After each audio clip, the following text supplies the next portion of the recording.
시청자 여러분 안녕하십니까? VOA 뉴스 투데이 시작합니다. 미국이 북한의 해킹 조직 3곳을 제재 대상에 전격 추가했습니다.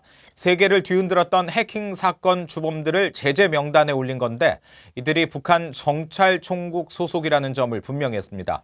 연방수사국 등 정보기관들은 북한 해킹 조직이 새 악성 코드를 유포한 내용을 공개하며 경고했습니다. 첫 소식 조상진 기자가 보도합니다. 미 재무부 해외자산 통제실이 북한 해킹 조직 라자루스와 블루 에너로프, 엔데리엘 등 3곳을 특별지정 제재 대상으로 지정했습니다.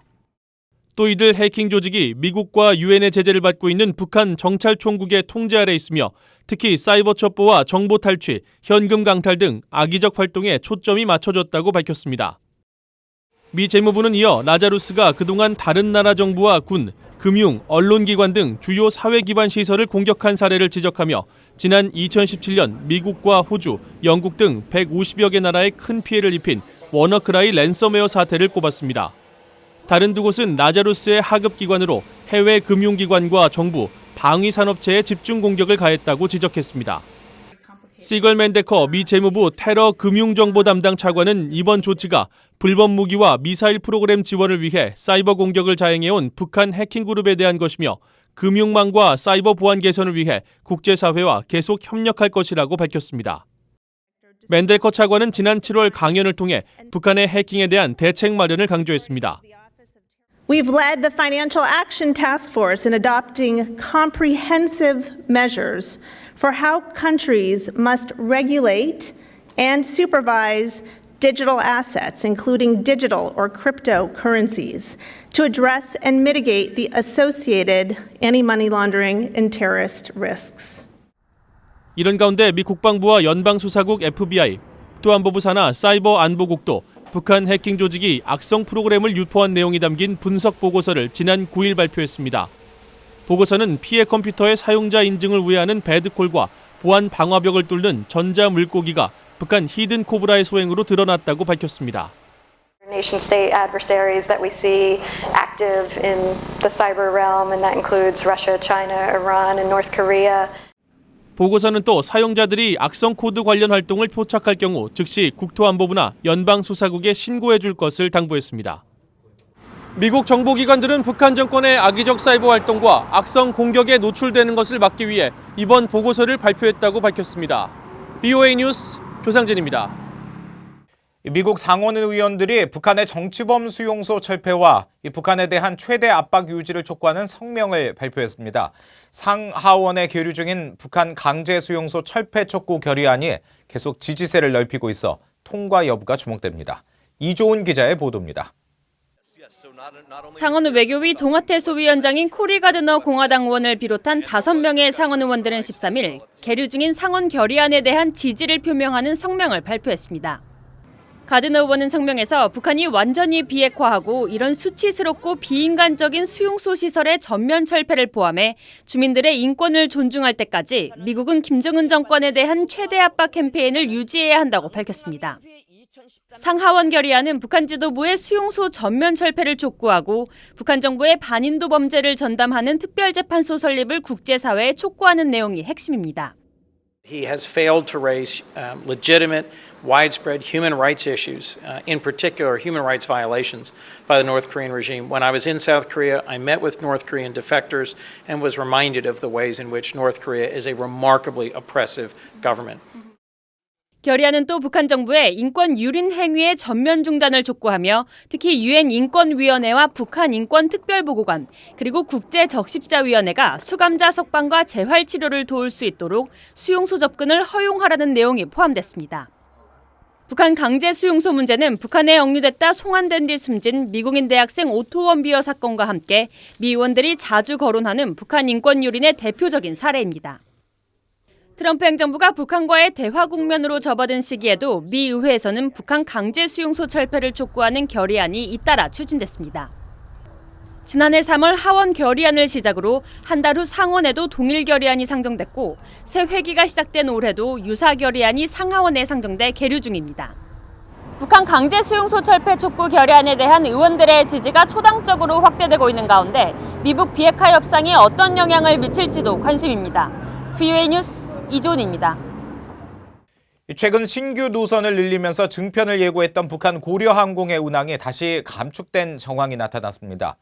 8월부터 운항할 것으로 알려졌던 마카오 노선은 아직 잠잠한 상황입니다. 함지아 기자가 취재했습니다. 북한 고려항공은 지난 여름 중국의 다롄과 산둥성 진안을 신규 취항지로 추가했습니다. 기존 베이징과 shenyang, 상하이, 러시아 블라디보스토크에 더해 최대 6개로 취항지를 늘린 겁니다. 그런데 이 중 상당수 노선이 9월에 접어들면서 운영되지 않고 있는 것으로 나타났습니다. 항공기의 실시간 위치 정보를 보여주는 플라이레이더 24에 따르면 고려항공은 지난 7일부터 13일까지 일주일 동안 베이징과 상하이, 블라디보스토크 등 3곳에만 항공편을 띄웠습니다. 매주 운항했던 다롄과 진안은 더 이상 운영되지 않았고 지난해부터 운항이 뜸했던 shenyang행 노선도 사라졌습니다. 또 일부 언론들이 8월부터 신규 노선으로 운영될 것으로 예고했던 평양과 마카오 간 직항 노선은 개설되지 않았습니다.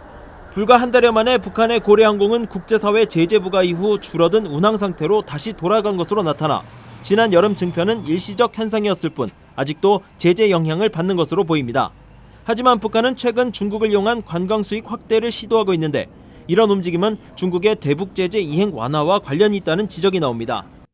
Sending a signal, look, we're willing to continue to invest and trade with North Korea in any area where we think it's legitimate to do so.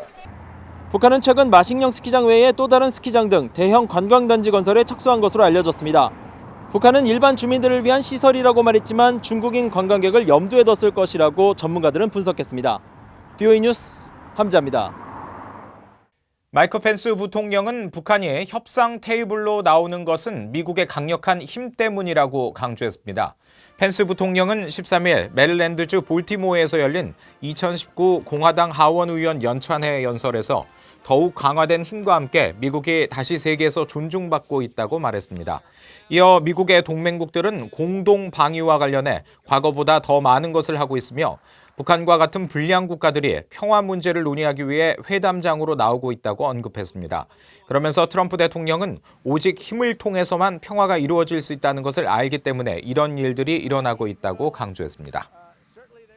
일본 정부는 무장한 북한 고속정에 지난달 일본의 배타적 경제수역 이이지를 침입해 외교 경로를 통해 항의했다고 밝혔습니다.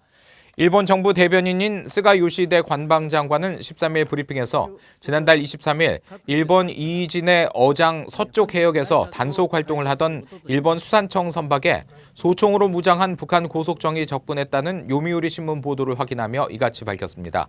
이 신문은 당시 주변에 일본과 북한 어선이 여러 척 있었으며 일본 어선들이 조업을 계속하는 게 위험하다고 판단해 수산청이 대피 명령을 내렸다고 설명했습니다.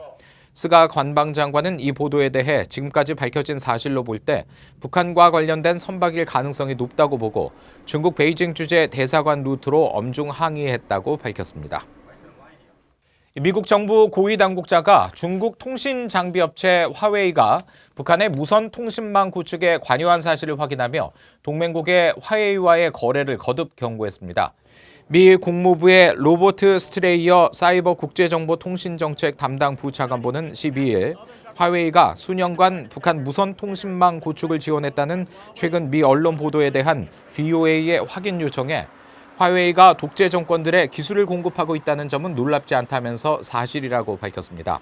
그러면서 화웨이는 사실상 중국 공산당이 조종하고 있으며 여러 국가에 국민 감시 기술을 수출해왔다는 점을 확인했다고 덧붙였습니다. 또 동맹국들이 화웨이의 차세대 이동통신망을 도입한다면 미국과의 정보 공유뿐 아니라 군사 동원도 장애가 된다면서 향후 공조 방식을 재고하겠다고 경고했습니다. 지난해 한국에 입국한 탈북민 수는 1,137명으로 지난 2015년에 비해 11% 감소한 것으로 나타났습니다. 한국통일부가 최근 공개한 2015에서 2018년 탈북자 현황 자료에 따르면 한국 입국 탈북민은 지난 2015년 1,275명에서 2016년 1,418명으로 증가했지만 2017년 1,127명으로 줄었고 지난해에는 1,137명으로 집계됐습니다. 연령별로 보면 20대에서 40대 탈북민 수는 3년 전보다 감소한 반면 50대와 60대 이상 탈북민은 증가했습니다. 한국 입국 탈북민이 감소 추세인 것은 최근 북중 접경 지역의 단속 강화와 탈북 비용 증가 때문이라는 분석과 함께 중국 내 단속 강화로 한국 입국이 줄었을 뿐 탈북 자체는 늘고 있다는 지적도 나왔습니다. 이상으로 VOA 뉴스투데이 마칩니다. 함께해 주신 여러분 고맙습니다.